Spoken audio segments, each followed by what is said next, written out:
शेकापच्या वर्धापन दिनाला राज ठाकरे उपस्थित, केंद्रीय मंत्री प्रतापराव जाधव यांची टीका।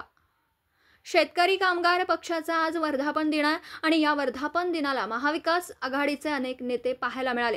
त्यामध्ये राज ठाकरे देखील उपस्थित असल्याने केवळ आपलं अस्तित्व टिकवण्यासाठी ज्या पक्षाचा एकही प्रतिनिधी नाही किंवा जनमानसामध्ये काही लोकप्रियता नाही अशा लहान पक्षांना डोक्यावर घेऊन नाचण्याचं काम महाविकास आघाडी करते, अशी टीका केंद्रीय मंत्री प्रतापराव जाधव यांनी केली आहे। कसला कार्यक्रम होता? शेकापचा वर्धापन दिन आहे शेतकरी कामगार पक्ष। ठीक आहे, आता हे बघा, विरोधक एवढे घाबरून गेलेले आहेत की स्वतःचं अस्तित्व टिकवण्यासाठी ते एकमेकाच्या गळ्यामध्ये पडताना दिसतात।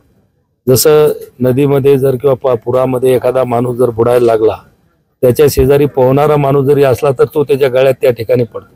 आणि आपलं अस्तित्व टिकवण्यासाठी आता हे प्रत्येक जण, अगदी ज्या पक्षाचं फारसं काही मोठं जनमानसामध्ये काही एवढं राहिलं नाही किंवा त्यांचे लोकप्रतिनिधी नाहीत, पण अशा लहान लहान पक्षाला सुद्धा आता डोक्यावर घेऊन नाचण्याचं काम हे पक्ष करायला लागले।